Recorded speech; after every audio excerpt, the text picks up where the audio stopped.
We should start off the show by singing How Dry I Am, How Dry I Am, Nobody Knows. Because there are no games, there's nothing to talk about. You've just recorded the intro to Invisible Walls 102. Was that rolling? That was rolling. Rolling Thunder. Well, a great game. Well, that's good. You can just use what we just sang then. Start it off. I am, so Okay. continue All right. with it. Raw. All right, folks. Episode 102 of Invisible Walls. Welcome to the weekend. As you might have guessed from our little song there, it is an extremely, extremely dry time in the industry. Not a lot of games coming out, but we've shifted gears on the show. We actually have some guests on Invisible Walls this week that I think you guys are going to enjoy a lot. Going to do some really in-depth indie conversation. Also, make sure you stick around until the end of the show. We have some sweet beta codes to give you for a game that will remain unnamed until the end. So without further ado, let's talk to the people who are going to be talking to you. It's Brooks Huber. Hello, guys and ladies. And lady. And everybody. Wow, Hopefully Brooks. we have viewers out there. We have one lady. Do we have viewer. an imaginary female here? I must have missed something, dude. We should start a campaign to bring more women to the Invisible Walls We audience. should. How can we draw them in? Go on the street and Certainly not with images of us. just beat one on the street and drag it in. There you go. Wow, It. caveman style. You caught the it. There you go. The inner workings of Damiani. Folks, we are kidding.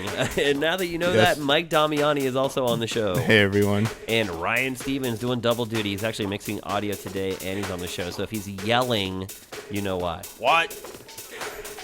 Yeah. Hi. That wasn't funny. I'm so sorry. Your armor is depleted and your body is now vulnerable. It would be wise to take cover to allow your armor time to regenerate. Or listen to the words that Jesus said. First up, we're going to talk about a game that I didn't like very much, in all honesty. Whoa. Yeah. Did not see that coming. No, I didn't really care for this game, the first one anyway. Hopefully the second one will change my mind. I know a lot of other people liked it a lot. That game is Crackdown, and we're here to talk about the sequel, Crackdown 2. We finally got a look at the campaign. How's it shaking out? Yeah. First of all, could I just apologize to our viewers? We could not get direct feed for the campaign, so I shot everything on cam. Yeah? Well, we'll do And- what we can. Yeah. It's all right. Developers, please let us get more direct feed. We have the technology. Yes, those evil developers. How dare they? I don't think it's the developer. It's not so much them, yeah. It's the PR agencies representing them that lay down the law, and so we Is the ghost of Marcus here? I mean, work with what we can. I'm going to I bring just up. felt bad because the game looked so much better. I'm going to and, bring you up know, my new catchphrase. Let's talk about the game. Oh, let's Yeah. do that. Let's hit that up. That is Yeah. catchy. So yeah, I did have some. I didn't have any hands-on time with the campaign, but I had a spiel with Peter Connolly. Will they do a demo for you? They did do a demo, and Crackdown 2 starts off roughly 10 years after the first one ended.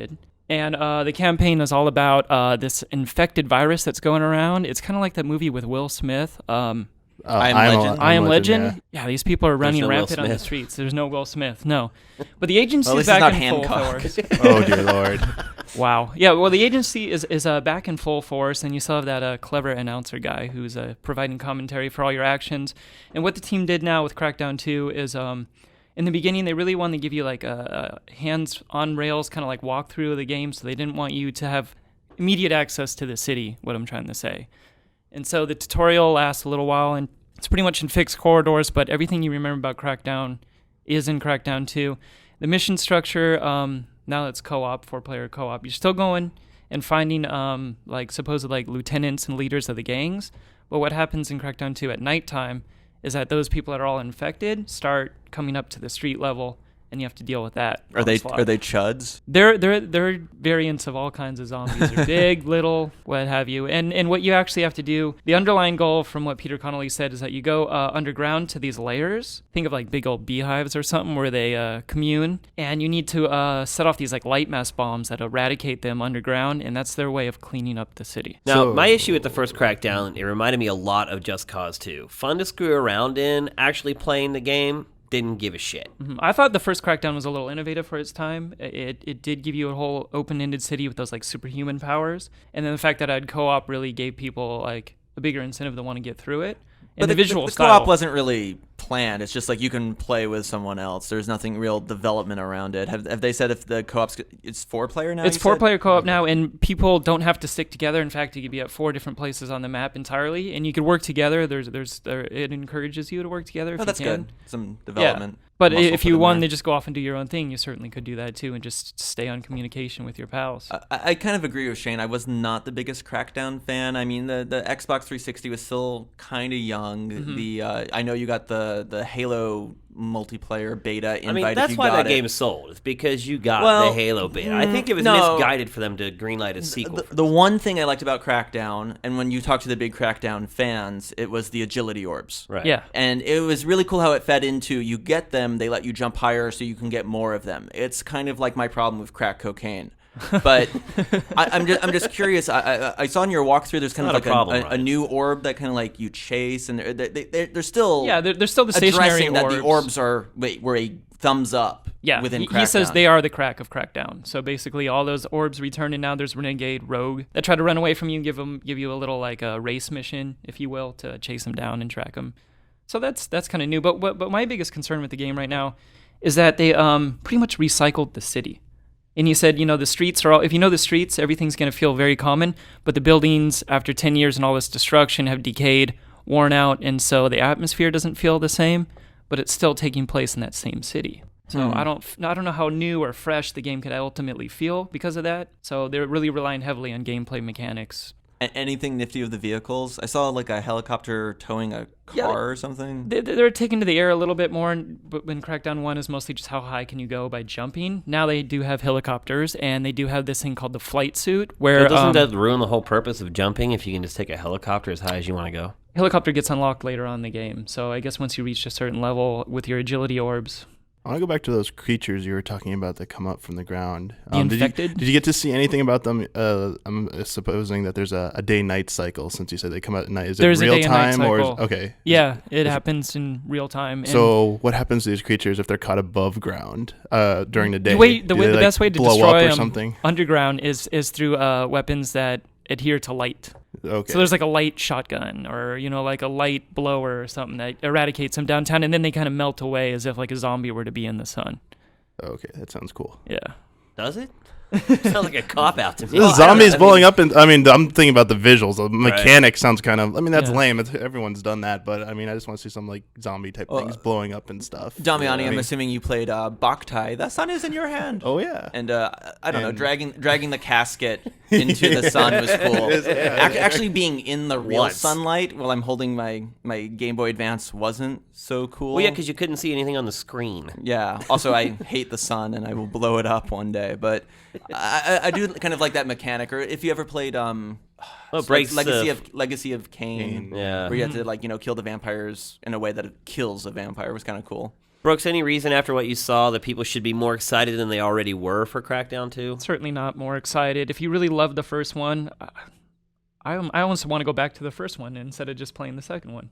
That's not exactly a glowing endorsement. Yeah, of the game. zombie infected thing does very little for me. I mean, they say they have thousands of characters on screen at once, but they all pretty much just stand there waiting for you to run them over in a car. They're not really much of a threat. What's the We've release seen date that in for this Dead game? Rising.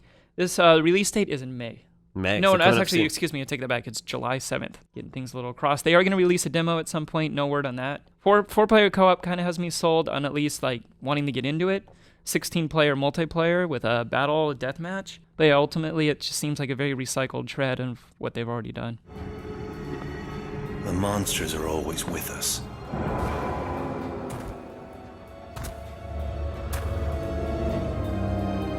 But there will always be heroes to fight them. Next, we're going to talk about the new Spider-Man game, Spider-Man Shattered Dimensions. Mike, you went and checked out the game. What the hell does Shattered Dimensions mean? It means that you get to play a Spider-Man in 4 different dimensions. Think of 4D. It's like something brand new, and it looks like unlike anything you've ever seen. No, wait. Are you talking about 4 different time periods or 4D put on your glasses? Yeah, see, when I got back to reality, it was 4 different dimensions, not like 4D glasses. So my expectations were like Shattered. Literally. Yeah. No. It's basically That's the sequel. it's 4 different types of Spider-Man universes thrown into one. It's basically the concept behind it. And So are there time periods where in one time period you're fighting old guys that maybe you saw in the original comic books? How does that all play out? Well, the only thing that they were showing were 2 of them. They're showing the Amazing Spider-Man universe, which is more like 90s era, and then they're showing the Noir universe, which is 1930s. The visual styles, what you see from the trailer, they're really different. But the more important thing that I got to see a little bit of was that the actual gameplay is a little bit different in each. The Amazing Spider-Man, they're going away from like the city environment. They're going to different locales that they really haven't gone to in previous games, which I guess is kind of cool. But then again, Are there still big buildings there? No, there actually weren't buildings. So he was like in a Amazon ruins type place, like a jungle ruins, and yet he was still swinging around freely. It was more like a strict like linear level base, and it's more combat oriented. Basically, you have a little bit of like swinging platforming, and then you get to a platform and you fight some enemies. They showed very little of this. It was very brief. And then the Noir part is more stealth, more like Metal Gear style, like Arkham Asylum, where you got to stay in the shadows. They had like spotlights going all over the place. He had a different costume for Yes, that he has too, like something right? that looked like the Rocketeer, basically. Like I kept calling him Rocketeer Spider-Man when I was there. I was like, Now did you get a jetpack? Yeah. In general, is this game, can you see a lot of shades of Arkham Asylum in this game? For the concept, I can see like that they actually literally said like they were happy that Arkham Asylum came out and was successful because it gave them kind of the keys to do something different with the Spider-Man universe rather than adhering to what Or do they've the always same done. thing Arkham Asylum Yeah, did? so they basically, I mean, I guess they're trying to emulate the vibe that Arkham gave in terms of like it's a unique universe that borrows from established like mythos in the comic universe and trying to be its own thing. So it's trying to appease the fans, but bring in the new fans who like what Arkham did. But at this point, I'm just not seeing it. I wasn't really sold on what I saw. Granted, it was very early, but I just was not that impressed with what I saw. Well, maybe the third Spider-Man will be like the Japanese Spider-Man, and then spiky there'll be an hair. RPG, and yeah. I'm wondering if people have just checked out on Spider-Man games at this point. I think maybe Spider-Man in general is kind of like out and down right now. I mean, yeah, we've seen so many releases for it that weren't that good. I mean, Web of Shadows, that wasn't that great. Friend or foe. Friend or foe. And then even in this Marvel properties, like Ultimate Alliance 2 was mediocre. I mean, and then Well, the like, movie right now is going through turmoil. yeah, that too. I mean, I think Spider-Man's just like not it right now. I mean, they'd be better off making a better Is the Iron four? Man game. Obviously, we haven't seen 2 of the Spider-Mans, but Yes. are they going to tie it all together somehow, or is it kind of like you choose a campaign and march through it, or sling through it? From what I saw from the menu, it looked like you chose like a campaign from the menu. I don't know how final that is. Okay. You don't like get to like say there's one level like the Amazon level. You get to only play that as Amazing Spider-Man. You can't go through that as the Noir Spider-Man or any of the other ones they haven't announced. So each like style dimension has its own unique levels and I guess story. But they said there's one thing that does crosses over between them is like your skill tree. Each Spider-Man has 3 different skill sets, and you can spend points on whatever. Like they said, your comparison was like attack, defense, or magic. It'll be named something else, and that carries over to all the different Spider-Mans. But that's the only connection that they were talking about then. It'll be explained when you play it, but it's not. It's not based, as I said before, it's not based on any specific like canon. So they're gonna take some liberties. So if it doesn't make sense with something, like they had a Hammerhead in the Noir universe, which they were explaining they can do that because this is their game and they're trying to be like something different. Did they explain the first-person stuff that you Yes. saw for a little bit in the trailer? Yeah, that looked a little. It's originally they were saying it played like Punch Out. They kept using the term Punch Out, but I think they meant more literally when I asked them. It's basically just a quick time event. It's an interactive cinematic sequence that's scripted. You don't trigger them. They happen usually during boss battles is when you actually have interaction. The other times it happens, it's actually not interactive. It's just like a cinematic sequence where you just watch him in first person. Like they said, there's a part where he's falling off the building and you see yourself falling and you web swing at the last second, but you don't actually have any like interaction during that sequence. So the web slinging is the one thing that's, even in the last game, I still enjoyed just being able to swing around the city. I mean, it's just intrinsically in the human creature, there's something fun about doing that. Now, are you telling me that they've taken away the ability to freely swing? From what they said, there's no open world, no open environments like that where you just go around like in a sprawling environment, just swinging around and doing what you want. It's more level mission objectives where you have a set goal, and it's more linear from what I saw. I mean, that could change, and he was doing a lot of swinging, but it was just swinging down a quarter type thing. So then what is the web attached to during those? That's been around for a while. When you say more linear, I see what you're saying, but I mean, is it really corridor, or is it more like a slice where there's a little bit you can explore over there and stuff? The Amazing Spider-Man level they showed was literally like corridors. It was just like rectangular columns going down, and you got to a boss. I think it was just something constructed really quickly to show off to the press. But the noir level was a little bit more open. It was more like open, like square rooms, but it still was just get across them without being detected and then go to the next room, basically. So this is really just like a glimpse. Yeah, they're not talking about the story, not talking about 50% of the game. They just wanted to capitalize on WonderCon since that audience would be there and it'd be media attention and media focus, and it's kind of close to Comic-Con's style, so that's why I think they chose to announce it then. And you mentioned a multiplayer or co-op? They said there will be absolutely no multiplayer or co-op. Strictly single-player story. I thought the trailer was actually pretty well put together. Are the visuals pretty decent? I mean, they definitely grabbed my eye. The noir level looked okay. The Amazing Spider-Man level looked kind of still pretty rough. I mean, it was definitely a really early build because some of the models didn't load right. There's still some issues, but I mean, it had this cell shaded look that didn't look too good to me. It looked kind of, honestly, looked a little bad. But the noir level looked fine, and it looked interesting. I liked the art style there, but the Amazing Spider-Man level just was not doing it for me. But then again, something very early on. When's it supposed to come out? It's supposed to come out in September, so maybe saying it's so early on is not so early Maybe on. being a little generous. Yeah, so...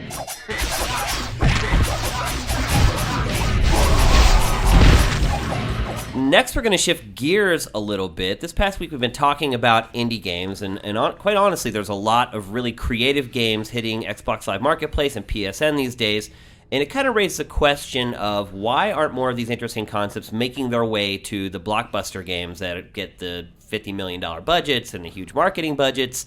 And here to talk to us about that are a couple guys who probably know a little something about indie game development. It's Paul Bellezza and Matt Corbra. They're the founders of Odd Gentlemen, and you've probably seen their game, The Misadventures of PB Winterbottom, a very unique game in its own right. It's been really crazy. We really haven't even had the time to look back on it, but the game started as my thesis project at USC, and then I teamed up with Paul because, wanted help doing it and figured the scope of the game, we wanted to sort of use a team. So we put together something for the Independent Games Festival, and luckily we got in and sort of garnered a lot of attention there, and then put it in every single festival after that. So we were with IndieCade at E3, and we won crazy Best of Show awards next to Mirror's Edge and Spore, and then we went to the Tokyo Game Show, and all this time sort of garnering publisher interest. Ended up signing with 2K Play because they weren't going to make us put Space Marines or dinosaurs in it, and then the last year just been working on the Xbox Live version.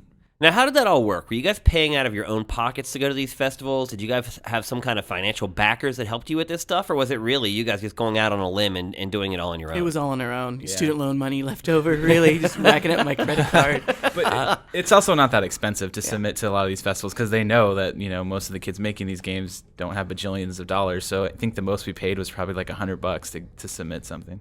Has it been worth it to you guys in hindsight, Absolutely. all the sacrifices you've made? Oh, absolutely. Oh, yeah. I mean, it's easy to say that. Yeah, of course, after now that we've sort of got to, realize our dream and release a game on Xbox Live. But, there's a lot of times during the process where we kind of just assumed things would work out for the best, and we never really were negative or thought like, oh, what are we going to do? Because we were up against some crazy stuff, running out of money and having to go get real jobs at one point. Overall, it just happened so fast. We really didn't even have time to worry about anything. We just were trying to It was get trial it done. by trial by fire. We got the deal, and it's okay, go start your company now. We're like, okay, I guess we should. How do you do that? Yeah, I guess, let me read Wikipedia and LegalZoom.com. Well, I mean, that's what's kind of crazy. If you had told me I grew up, I thought it was crazy when I was a kid and I saw a Doom in a store because this was a shareware game. What's this doing in a store? But if you would have told me that crazy weird ass PC games that involving pie were going to be on my console in 2009 2010, I wouldn't believe you. I mean, I just played Cave Story on the Wii, and that also blows my mind that this is even happening. Yeah. I think that because of the downloadable services, it opens up the space so that you can put a game on there that's costs less money, is more of a risk, but it doesn't cost $10 bajillion to produce the next Gears of War. Like, so we're able to sort of self-publish or get small funding from publishers and put up the game, and luckily people seem to appreciate that. I think it's just the right time. There's a lot of things that sort of came together. Do you guys have an opinion on the new indie fund thing that like 2D Boy and all those guys it's are? fantastic. I'm curious because you guys did have the corporate backer. You have 2K. They're a pretty big arm, and then the indie fund's trying to offer like a kind of mentoring solution. Well, what's your take on the indie fund? I think it's just another path you can go, and the guys behind the indie fund are really good people, and they know what they're doing. So I think that that's going to work out. I don't think that's going to be the only way. I think that there's going to be lots of paths towards, just like people always ask us, well, how did you get started? It's like, this is how we got started. That game company got started in a different way. And, Ron Carmel and the World of Goo guys, they got started in a different way. So there's going to always be all these different paths to end up with your game out. And that seems like a great option.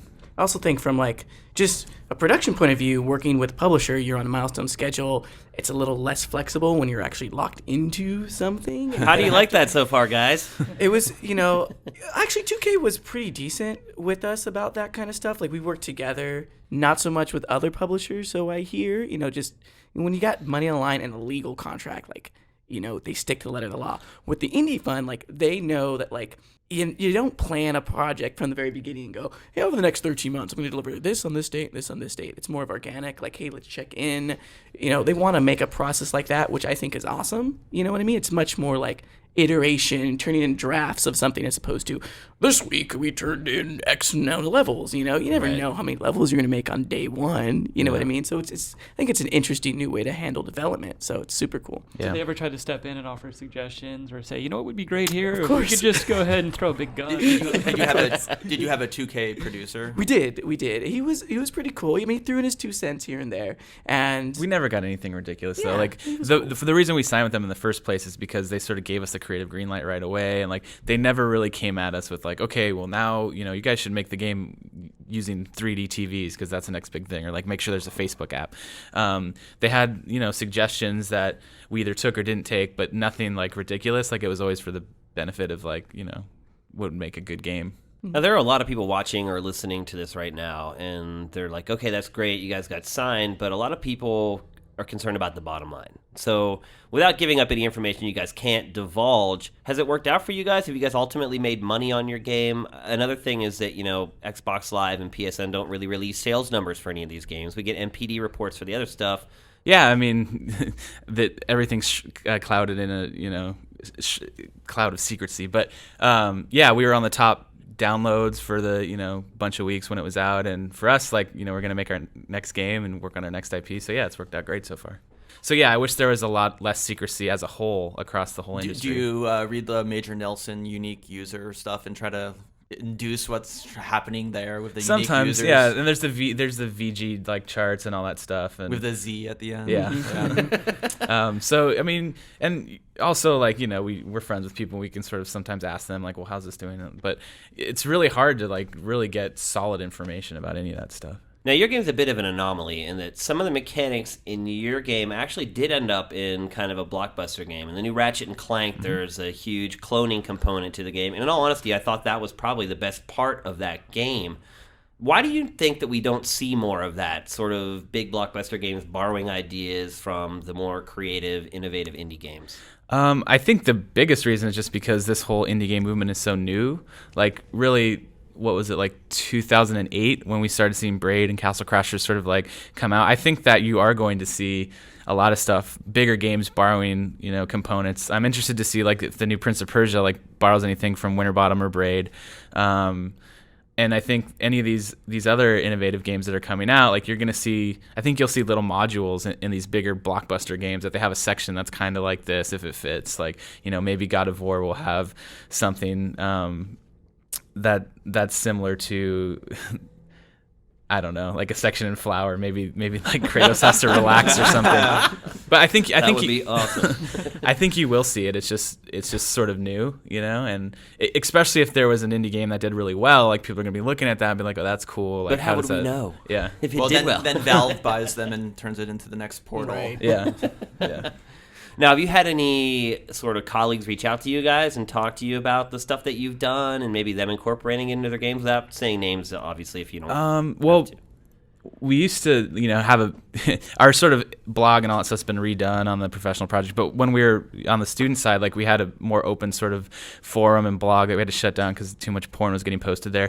But we'd have a lot of people sort of reach out and be like, hey, check this prototype I made. It's like, I saw your thing. And like Petri, the guy who did Cran Physics, like made a game and said like, hey, I got, these were my inspirations. Like Winterbottom was one of them.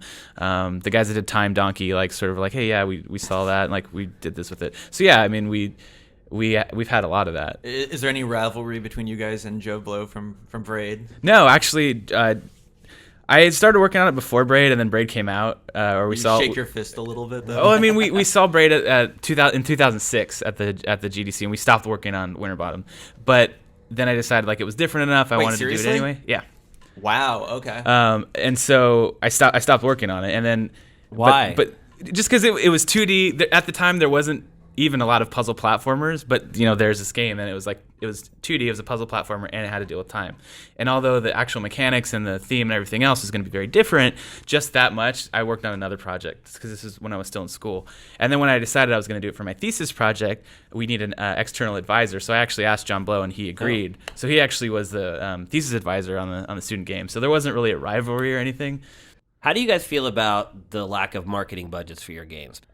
So we've been doing the rounds like with our sort of next IP, and people have different strategies. Like some people feel that they need to push these games just as hard as a AAA and like do the whole like international thing and like all 3 platforms push, and so that's one strategy. Other people are, like the Indie Fund, for example, like they know that the best marketing is going to come out of the individuals that are making the game, and looking at other examples, it's like, okay, well, we're not going to give you marketing, but you guys, there's plenty of channels for you guys to do that.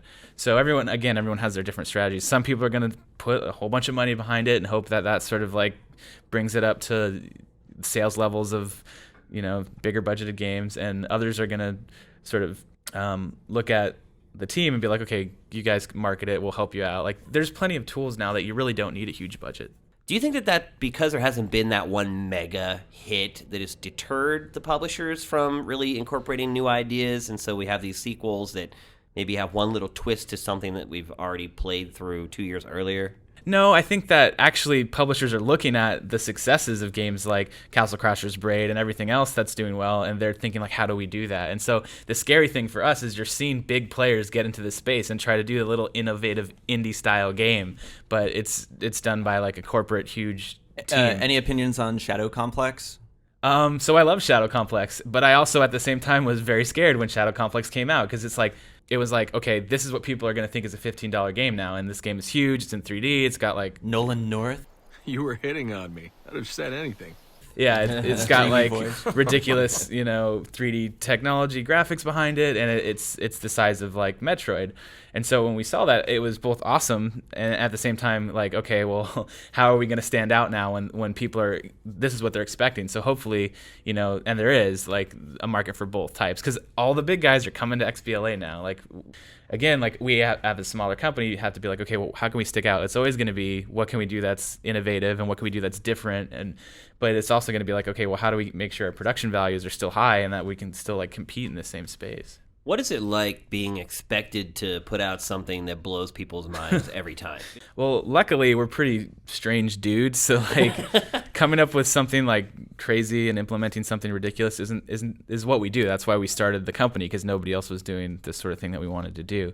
But we try not to worry about it too much. We try to just do what we think is cool, and then hopefully it finds an audience. But we try not to look at like, NPD data and be like, what's selling right now? Creativity is selling. Let's make a creative game. We try to just do what we think is cool. And more important than innovative, we try to do stuff that's personal. Because if we do something that's personal, like no one else is exactly like we are, so it'll always be innovative because it'll be our own spin on something. So with Winterbottom, like I was a film student, very much in love with silent film, and I took my love of that into the game. And like even if someone else had tried a similar concept with silent film, it's never going to be the same because it's so personal to me. Any hints at what you guys are working on next? And any tips for people out there who are guys like you who have great game concepts, they're trying to figure out how to make it all happen?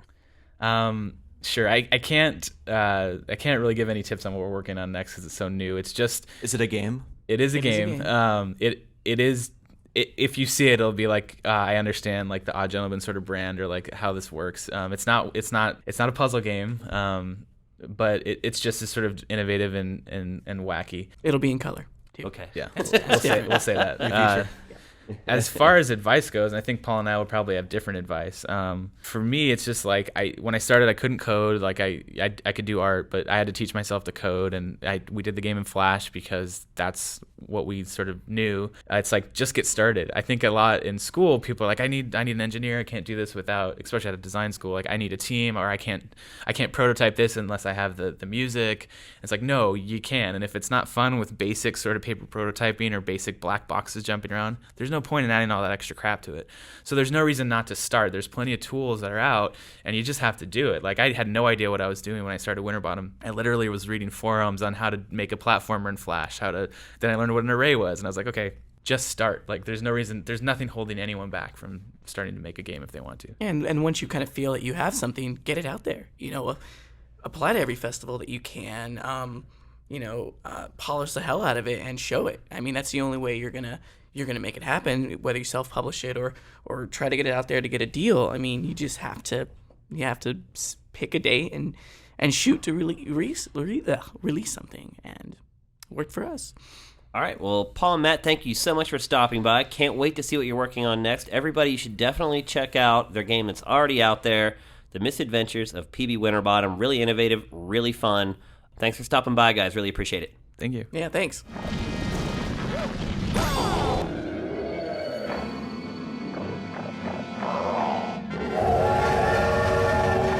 Next, we're bringing back a feature that hasn't been on the show for literally months. When was the last time we did On the Hook? 1996. 1999. I was trying to catch Last them decade. all. Why did it go away? Maybe, honestly, since he's not here, I'm going to completely blame Marcus. That's easy. Yes. And fun. So we do have one question from you guys this week, and please submit your questions going forward to invisiblewalls.gametrailers.com. Just put them there in the comments, and we'll make sure we read them and grab the best ones, or at least the most interesting ones to read on the show. This week's question comes from Hailstrom. I think that's how you pronounce it. And here's what he asks. Well, it's not so much a question as a statement, really. There's a question at the end. Okay. Sony really isn't trying to compete with the Wii, but rather they're offering the Wii 2. As Sony sees it, the more the Wii sells, the better. They're not looking to stop people from buying Wiis, but rather, using that audience to sell them PS3s after they buy Wiis. Of course, this is one of the largest audiences in gaming history. What do you guys think about this approach? I think he means Sony wants to take all the people who have Wiis right now. I hope. Yeah. Steal that didn't make too much steal sense the right thunder. there, Steal the yeah. thunder of the whenever it's coming out Wii HD. I don't know. I don't really understand what he's saying. I mean, Okay. This is why we don't do there's On the Hook. no case ever that Sony would want Nintendo to sell more Wiis. Exactly. Ever. If they could blow up the Wii plant right now and make sure no more, they would blow it up. Trust me. But I think he's going for like a long-term approach. They can use the Wii as a stepping stone as more people get HD televisions. Isn't and that a the convenient way of technology- saying Sony stole the concept of the Wii? Yeah, but I guess his question is, do you think this could work? Are people going to graduate from the Wii to a Sony with Move, which is offering Wii-style games, i.e. casual? Yeah. And why is he excluding Natal as well? Yeah. I think he's just trying to imply that PS3 is, being a little more of a copycat with the Move. Well, we Perhaps. still haven't seen a lot of Natal software. Yeah, that's true. I think that's one of the things. Because when we did the GDC thing, I mean, like I said it again, love the technology, under-impressed by the software lineup for Sony Move.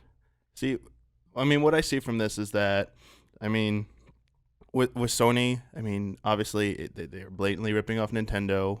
I mean, they're making no qualms about that. But to them, I mean, it seems to make sense because I think the logic here is that there are people who bought Wiis to play motion controls, but now HD is more prevalent and people want the newer, better thing. So Sony's like, here's what you can get on Wii in HD, and like it's new. And that meant, I think that mentality to the casual type of gamer is that like with the iPhone, whenever a new version comes out, they scramble to get one iPad.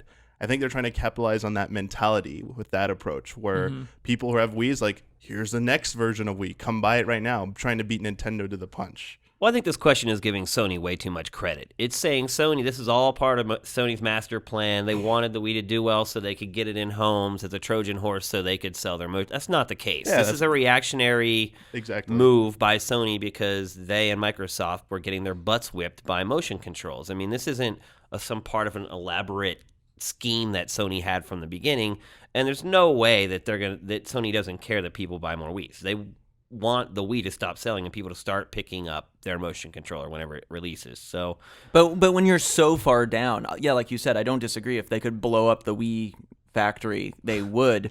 But when you do have to start looking at alternative approaches, when we did see most of those games and they were going for that Wii audience, do you think this was a reaction when they got the technology compared to what we saw at E3 when they were shooting skeletons and having like RTS games? Well, I think certainly they have looked at the Wii market and figured out what has worked and what hasn't worked. And in all honesty, core games with the motion controls tacked on haven't done well. It's been the casual audience, the bowling games, the sports compilations, the mini game compilations. I think it's just them looking at the market and reacting accordingly. I'm secretly hoping that this at least pushes Nintendo to, I'm hoping Pector is kind of right.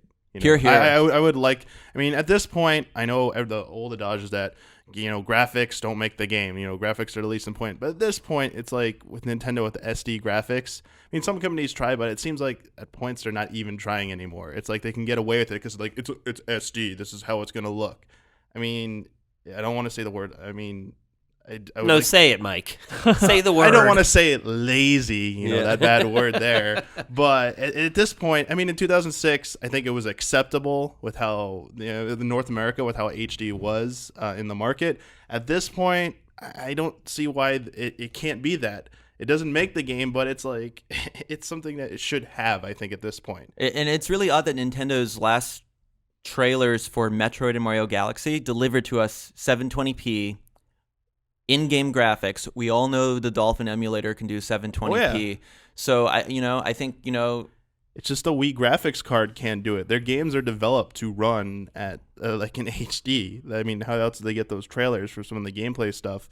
It's just the hardware. It's old. It needs an update. The hardware can't push textures that are going to look good in HD. That's the bottom line. I mean, even if you did see those games in HD and you've seen them on the emulator, the textures still look ass. They don't look the equivalent. Well, I think some developers are like, I know when the guys were, I can't remember the name of the company, that they were doing Mushroom Men for the Wii. They were still developing everything HD, and then they downcast it. I think it's time. I think it's time for them to push HD. Well, I would totally agree with that. There's no doubt about it. And the fact that they talked about the 3DS way before E3 leads me to believe that maybe they have something up their sleeve to show at the show. Otherwise, why would they sort of trump their announcement with the 3DS beforehand? So that leads me to believe that they have something bigger up their sleeves, or at least I hope so. Yeah. To answer Hailstrom's question, what do you guys think about this approach? Well, I don't think we agree that was Sony's approach. We think it just kind of shook out that way.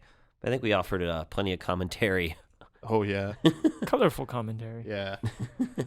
We'll see how it all shakes out. Hopefully people do buy Sony's, machine a lot more once they see the better visuals on the machine, because it'll just push Nintendo to put out a better machine. And ultimately, that's what we want, and we'll all win that way.